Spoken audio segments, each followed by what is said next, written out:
أشهد أن لا إله إلا الله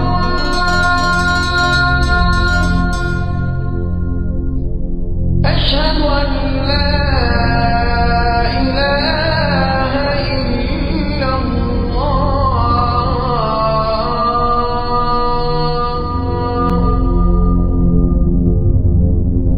أشهد أن محمدا رسول الله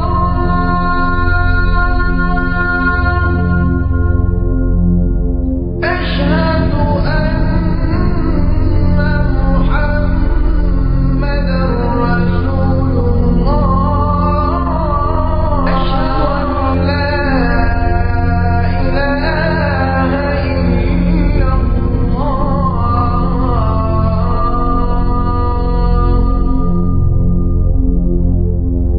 أشهد أن محمدا رسول الله. Le Coran enseigne qu'Allah a ordonné à Moïse de frapper le rocher avec son bâton, et du rocher, 12 sources d'eau ont jailli pour les 12 tribus d'Israël, afin que chacune d'entre elles sache là où elle devrait s'abreuver.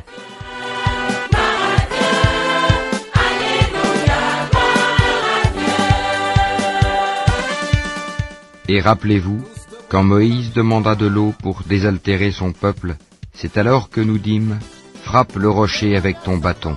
Et tout d'un coup 12 sources en jaillirent, et certes chaque tribu sut où s'abreuver. Mangez et buvez de ce qu'Allah vous accorde, et ne semez pas de trouble sur la terre comme des fauteurs de désordre. Nous les répartîmes en 12 tribus, en 12 communautés. Et nous révélâmes à Moïse, lorsque son peuple lui demanda de l'eau, frappe le rocher avec ton bâton. Et voilà qu'en jaillirent 12 sources. Chaque tribu sut son abreuvoir.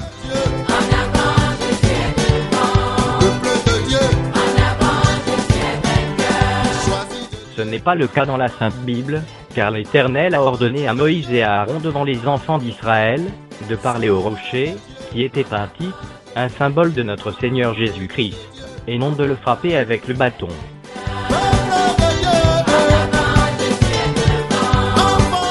L'Éternel parla à Moïse et dit : Prends la verge et convoque l'assemblée, toi et ton frère Aaron. Vous parlerez en leur présence au rocher, et il donnera ses eaux. Tu feras sortir pour eux de l'eau du rocher, et tu abreuveras l'assemblée et leur bétail. Moïse prit la verge qui était devant l'Éternel, comme l'Éternel le lui avait ordonné. Moïse et Aaron convoquèrent l'assemblée en face du rocher, et Moïse leur dit : Écoutez donc, rebelles, est-ce de ce rocher que nous vous ferons sortir de l'eau ? Puis Moïse leva la main et frappa 2 fois le rocher avec sa verge. Il sortit de l'eau en abondance. L'assemblée but, et le bétail aussi. Alors l'Éternel dit à Moïse : Parce que vous n'avez pas cru en moi pour me sanctifier aux yeux des enfants d'Israël, vous ne ferez point entrer cette assemblée dans le pays que je lui donne.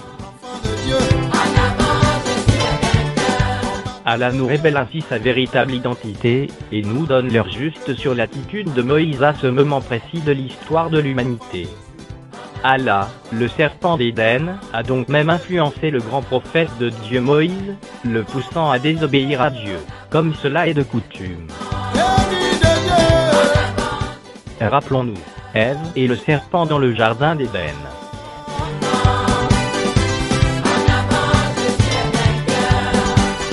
Le serpent était le plus rusé de tous les animaux des champs que l'Éternel Dieu avait fait. Il dit à la femme : Dieu a-t-il réellement dit ? Allah n'est nul d'autre que Satan, le père de la rébellion, poussant les hommes à la désobéissance, et à la rébellion contre le véritable Dieu éternel Jésus-Christ.